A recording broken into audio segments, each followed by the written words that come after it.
On your countertop or on your fridge, it's easy to see mold growing on that loaf of bread or a piece of fruit, but household mold can hide, and it's very dangerous.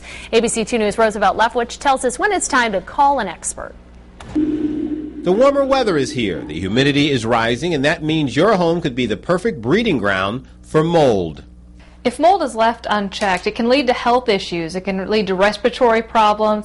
It also can damage your actual house. Hiring someone to get the mold out can be costly, but removing it yourself can cause health concerns. It's a catch-22, but there are some guidelines for you to follow to determine if you should call in a professional. It really comes down to how extensive the mold is. If it's less than a 10 square foot area, you could probably tackle it yourself with some mild detergent and water. If it gets beyond that, you're going to want to hire a mold mediation company.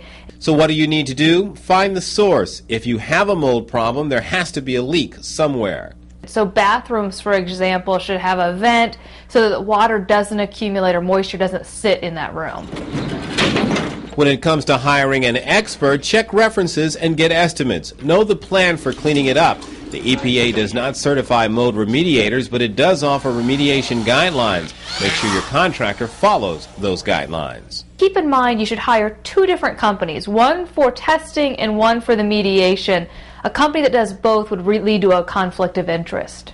Most homeowner policies do not cover mold remediation, but check just in case so you know your budget.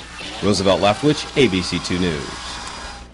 For more information about this, go to abc2news.com, click on Money, and then the Angie's List tab. Angie's List is the nation's leading provider of consumer reviews on local service companies that help homeowners nationwide find reliable help in more than 500 categories of service, including mold testing and remediation.